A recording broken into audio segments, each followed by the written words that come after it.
Now, where were you born? Albuquerque, New Mexico. Yeah. Still reside in Albuquerque today? Yeah, well, I live in a little subset of Albuquerque. It's called Rio Rancho, city of Rio Rancho, New Mexico. Shout out Rio Rancho, New Mexico. But it's separate cities, but they're basically the same. It's just up the hill. Okay. Yeah. Now, is there a certain part of that city that you represent? Not necessarily on purpose, but I feel like at this point, yeah. Because it's a real quiet town, Rio Rancho. It's like a big, small town. You know what I mean? So I guess I live that life. Now, growing up in that city, what was that like for you? Can you paint that picture for us? Yes, you know, New Mexico, man, it's just like the movies, just like the Wild West. There's just a bunch of meth and shootouts in the street with revolvers. You know, it's a bunch of cowboys out there. No, I'm just kidding. It's very quiet. I have a really suburban background. You know, I was just a normal teenager. I just played video games. I did my homework as lazy as I possibly could, all that shit. And now I'm doing music. I'm like a backpack guy. So, yeah. Financially, how'd you grow up? Certain class you were in? I'm like, I would say, we weren't like poor, you know what I mean? I had it good. I had it reasonably good. But we weren't rich either, you know what I mean? Like we would go on vacations and stuff, my family. We had it good. We had it decent. But I had a decent upbringing. You had it decent. Now, even with a decent upbringing, there may be a bottom point. There may be a high point. For you growing up, what was your bottom point? If you had one. Bottom point. Just confusion of growing up and really finding an identity, because that's some stuff you can't really ask for help. You know what I mean? You just kind of gotta figure stuff out on your own. And when you have a lot of solitude like I did, you know, you would go deep down the rabbit hole, you know, and it could get really low. But it all pays off in the end. So that was probably my lowest point. Just like, I guess I would say I had depression, but I've never been actually diagnosed. And I feel like everybody has a mental illness of some sort, so I don't want to go around waving that flag like I'm on that team, like, hey, I feel sorry for me, please. But like, yeah, just growing up in confusion of learning who you are. That's probably my bottom point. Never sought any sort of professional help with that? No. Why not? Well, pride, mostly, because I don't need that shit, but like, I don't talk to my mom like that, of course, but like, yeah, pride and maybe not necessarily thinking, maybe I don't have depression. Maybe I'm just like, maybe I'm overthinking it. Maybe it's not that. So I don't know, just indecisiveness, I guess. Yeah. Were your parents observant of this bottom point in your life? Or was it kept hidden away from them, or? Well, of course, I would try to hide any little problems I had.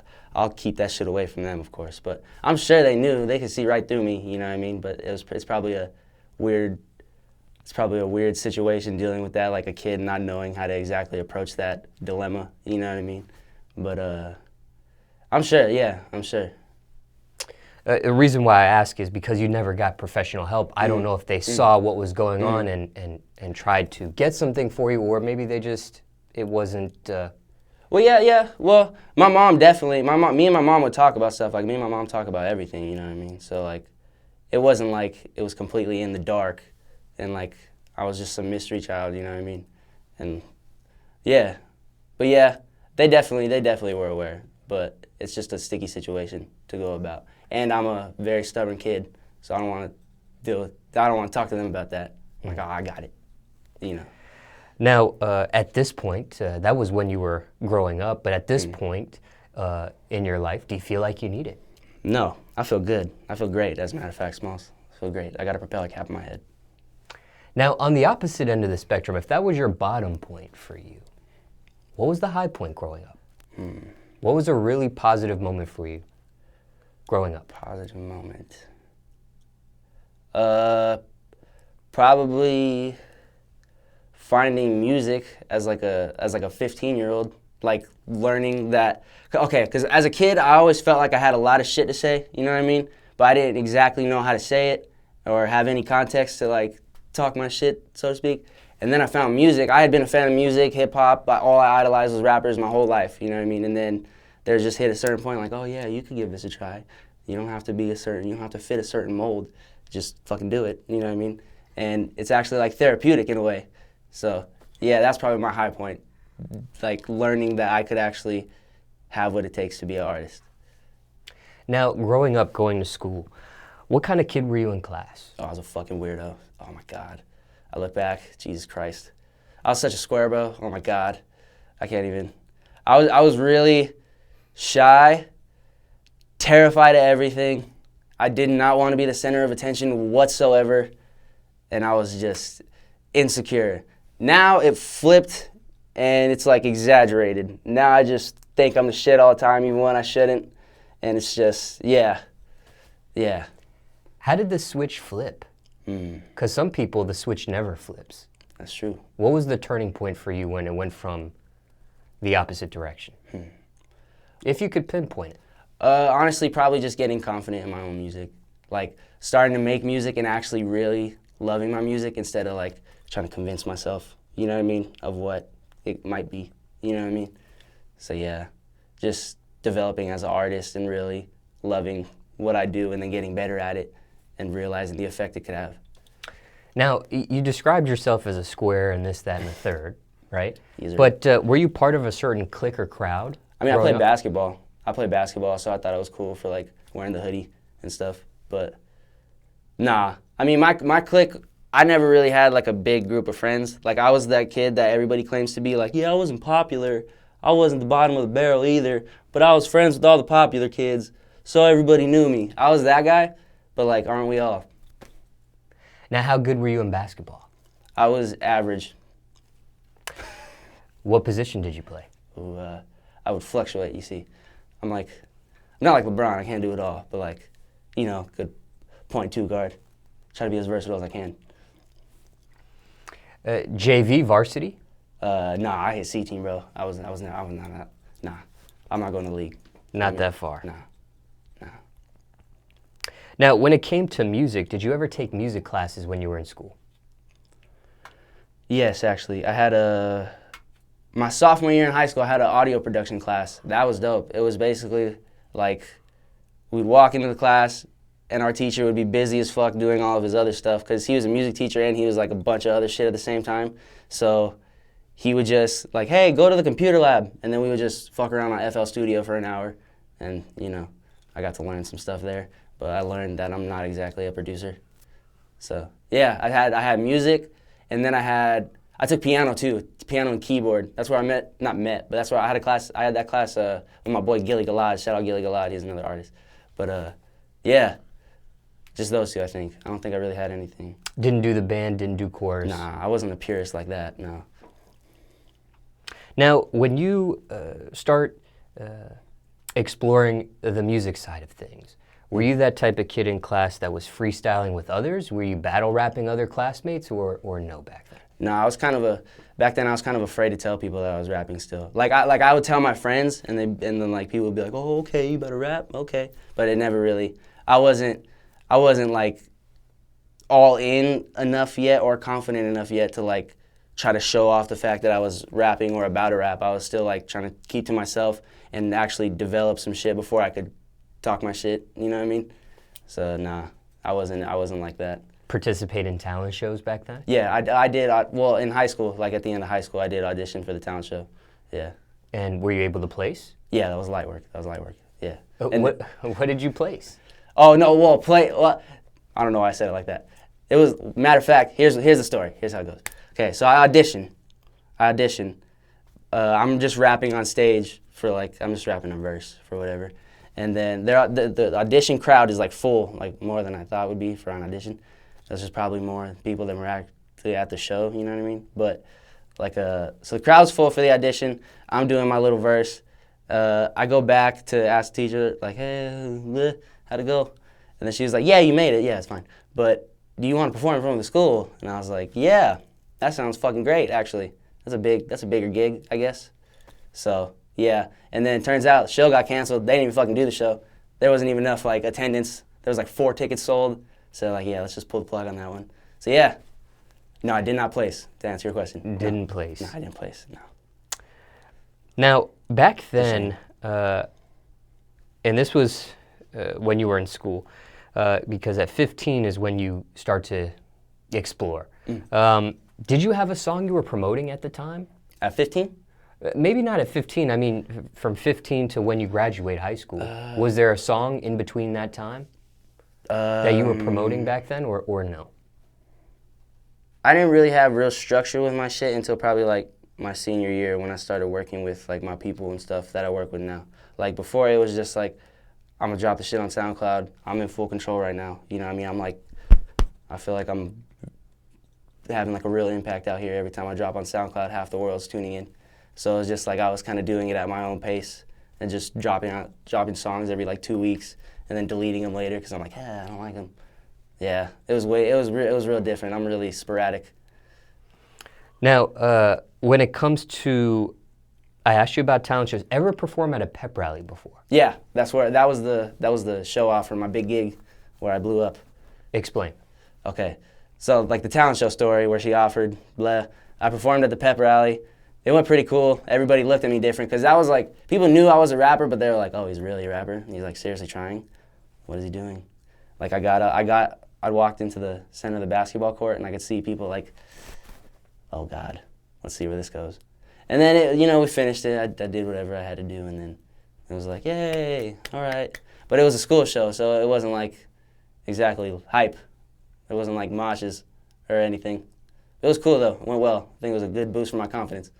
It was an original song that you performed? Yeah. Oh, and okay, I performed at a few pep rallies actually. Yeah, weird flex. But like, I performed at a few pep rallies. And like the first one, the beat, there wasn't a beat. It was just a dude playing like a guitar, like a ukulele or some shit. And like, he like beatboxed on a mic. And I was just, that was the first one. And the second one, there was a lot more organization. It was for like homecoming shit. They had the throne out on the court and everything. And they're like, yeah, come on down. So I went out there and, yep. Now, what about superlatives? Okay, before you graduate. What does that mean? Superlatives, they give out these awards in the yearbook, right? Like most likely to succeed, biggest flirt, best dressed, things of that nature. Yeah, that's my weak point, Chief. I didn't win any of those. Didn't win a superlative. Yeah. But you do graduate high school. Yeah, I did graduate. That was cool. That was exciting. Now, after you graduate high school, was there any thoughts on furthering your education? Hell no. I'll be honest. Like, since like 8th grade, I didn't want to go to college. I had no plans at all. At all. But like 8th grade, me and my mom were talking about it, and I was like, yeah, college sounds horrible, Mom. I don't think I want to continue school on purpose. And she was like, well, you don't know what you're talking about. And I was like, maybe, shit, but I don't think I want to go to college. She's like, all right, you do you. I'm not going to control your life. And then around sophomore year, like a couple years later, it was like, oh, rapper, that's where this all fits into this weird puzzle. And then there was some real alignment in my life. But yeah, school was never part of the plan. And any regrets on that decision there? No, at this point? Not thus far. Now, what about jobs? Did you have any jobs growing up? No, I slid through the system like a snake. I didn't need that. Ever filled out an application before? No, didn't even attempt, not even close. Never even thought about it. I don't know if there was too much emphasis there, but yeah. Even though you grow up not poor, but not rich either, no need for a job. I mean, I guess, like, the way, like, I started working with this music stuff so early that it kind of just came into my life and there was some real, like, structure there. So I didn't really have to think, because I did the thinking ahead of time. Shit was already starting to align that I could just, play it by ear and figure out my next move. I see. Now, in regards to this conversation about you growing up, I noticed that you mentioned your mother a few times. Yeah. What happened to your father? Well, I never met my real dad. I don't even know what he looks like. What happened to him? It's a great question, Smallz. As a matter of fact, I have no idea. But he was cool. Like never met him. Don't know what he looks like. But he did pay child support. And, he got that bread out until like I was like 16. They stopped paying that, so it was just like, So to be real, I have no idea. Like, if you're out there watching this, like, hey, how you doing? But yeah, I have no idea, no. Ever gotten curious to see what he looks like? Ever gotten curious to establish some sort of rapport with him? Yeah, of course. Of course I think about it, And then I'm like, how do you really feel about that? Like, how would you feel if you actually met him in person? And it's like, yeah, fuck that. Yeah, I'm cool. Now, growing up the way you did, without a father, a biological father, was there another male figure in your life? Well, not, to be honest, not really. Well, I had a stepdad. So I had that kind of father figure, you know what I mean? But I never really had somebody that I looked up to like that, in real life at least. All of my idols are like role models or whatever you want to call it. I saw these glasses on. These is driving me insane. I'm going to take these off. How you doing? But I never really had a role model like that in real life. It was more like, not until recently, until like my boy John came in the picture. Shout out John, by the way. My boy John came in the picture. You know, he's like a mentor. I look up to him a lot. My boy Drake too. I look up to him a lot too. You know, so as of recently, yeah, now. But nah, not growing up, no. That's why I'm so fucking weird, I feel like. What age were you when your stepfather came into the picture? Well, he had been there my whole life. He had raised me my whole life. I basically call him dad, you know what I mean? But he's my stepdad. Good relationship with him? Of course, yeah. Hell yeah. Now, Hell yeah. He stepped in where nobody else would, so yeah. Okay. Now, I do interviews with people and that have gone through separation of parents, and a step-parent comes into the picture. And sometimes I do these interviews and there's not a good relationship with their step-parent. In your case, it sounds like you have a healthy relationship with yours. Why do you think you have a healthy relationship with yours when I do interviews with others and maybe they don't? Well, context is everything. Like, I don't know. Everybody has different circumstances, but I don't know. I was really receptive to the fact that he was willing to step in, you know what I mean? Because my mom told me very early, like, yeah, he's not your real dad, but like she broke it down to me, you know what I mean? Like, I wasn't like growing up like, oh, why doesn't he look like me? What's going on, Mom? Like, you got some explaining to do. No, it was like, you know what I mean? But I forgot where I was going with that, to be real. No, why your relationship with, you said you were receptive to your stepfather. Yeah, I feel like I was just receptive because he stepped in where nobody else would. Like, that takes some shit, you know what I mean? It takes some real effort. So, yeah. Now, somebody watching this, maybe they're dealing with a step-parent. And like you said, circumstances could be different for everybody. But anything you would say to somebody that's dealing with a step-parent? Kid out there that's dealing with a step-parent. And it's like bad, they have... Well, I wouldn't say it's bad or good. I'm just saying, is there anything you would tell somebody that's dealing with a relationship with a step-parent? That's the thing with me, though, because I don't really look at him like a step-parent. Like, I can't, you know what I mean? I'd feel weird. Like, me saying, like, I'm just saying stepdad just for, like, clarity. I don't call him that. I don't even look at him like a stepdad, you know what I mean? So it's, like, completely different. Like, I'm not, like, arguing with him, like, I don't respect you that much, you know what I mean? Like, we have a real... It's like, he's dad, you know what I mean? But just for story purposes and explaining, I have to break it down like that, you know what I mean? Now, when it comes to your family, as far as siblings, any other siblings aside yourself? I sip this water. I'll get to you. I'm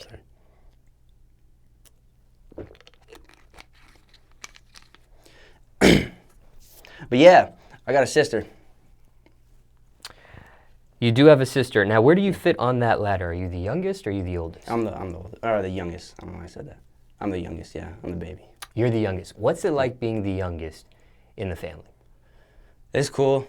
Like, you're kind of the runt of the family for the first 5 years, but then, like, you're kind of a favorite at the same time. So it has its pros and its cons. But yeah, I guess that's probably as accurate and as honest as I could explain it. Anyone else in your family do music aside yourself? No. I mean, everybody's fans, but, like, nobody does music like that. What does your family think about your music career choice at this point? Well, at this point, they're happy as hell. They're happy because I'm happy. So, like, they just wanted me to be honest with it. Because at first, like, me telling them, hey, I'm gonna be a rapper, Mom. And she's looking at me, like me, before this all happened. She's like, what the fuck? All right. I'm not gonna tell you no, because that's weird. But, like, yeah, it was a little weird at first, just because of my temperament and how I look and whatever.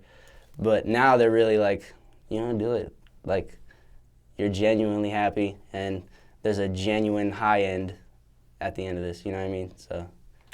Now, it's one thing for parents to support what their child does. It's another for them to actually like what their child does. In this case, when it comes to the music, do your parents actually like your music. Yeah, actually, yeah. My mom loves showing shit off to her adult parties where they drink wine and dress in white for whatever weird 40-year-old shit they do. Yeah, she plays that shit for all of them. She's a trooper. My dad just bumps that shit. My dad's a hip-hop fan. My dad put me on Tupac, everything. My stepdad. My dad put me on everything, so yeah, they love my shit. What about the cussing? What do they think about the cussing? My mom's like, you probably cuss too much and it looks like you're trying to be cool. I'm like, Mom, I'm a zany individual. Leave me alone. You know what I mean? Have they had a chance to see you perform live yet? Yeah. They've been to okay. So I've had a lot of shows. Sounds like a flex, but probably the first 5, 8 were like empty warehouse shows, like where I'm just trying to make something happen, or just trying to feel that pressure of a stage, or just, you know what I mean? Like, it's not, like, they've been to all the empty shows, they've been to the packed ones, they've seen, yeah. Is it a different feeling when you know they're in the crowd versus performing when they're not in the crowd? I guess, yeah, definitely. I guess, like, I kind of want to, like, censor myself, but then I have to remember, like, don't, who cares? But I do want to try harder, yeah, so yeah. Is there ever a sense of nervousness because you know they're in the crowd? Not necessarily family. I just get nervous before shows in general, but then that's like, it's weird. I like get a rush off the nervousness. I like that. I like confronting that, like social skydiving, you know what I mean? It's fun for me. Does it ever get awkward knowing that they're in the crowd? Of course, yeah, because I'm just saying all kinds of shit. And my mom's just looking at her boy. Oh, he's still innocent, just lying to herself the whole time. Yeah. Now, do you know they're in the crowd before you do these shows, or has it ever been a surprise? No, they usually tell me. Like, yeah, I usually know. We usually know everything. When it comes to mom, when it comes to your stepdad, best advice either of them have given you at this point? My dad just tells me, keep doing what you're doing, babe. Go ahead. I'm not going to get anywhere. Keep doing what you're doing. Just do you, whatever that is. That's what he tells me. And my mom has all kinds of advice. She'll tell me, hey, you need to do this, you need to do that, you need to watch this, maybe not cuss so much, maybe not do this. You know how moms are like with all that shit. Mom, let me see, let me think of some gems. She has it. She's told me a lot. Like me thinking like this looks like I'm just trying to like make something up just to make my mom look good. She's told me too many gems to count. That's the problem. It's like indecisiveness. It's not like I don't have any options. Well, you said a few already. Yeah. One thing she did tell me this, and it rhymed. That's why I remember. She was like, "Ooh, that even rhymed." You know. She was like, "You got to do what you do, and your niche will come to you." And I was like, "Oh, Mom, you're crazy. You're like a guru, or some shit." But yeah, that was probably the best advice my mom's gave me. You following it? Yeah, I would say so. I'm just going with the flow, doing what I can, trying my best.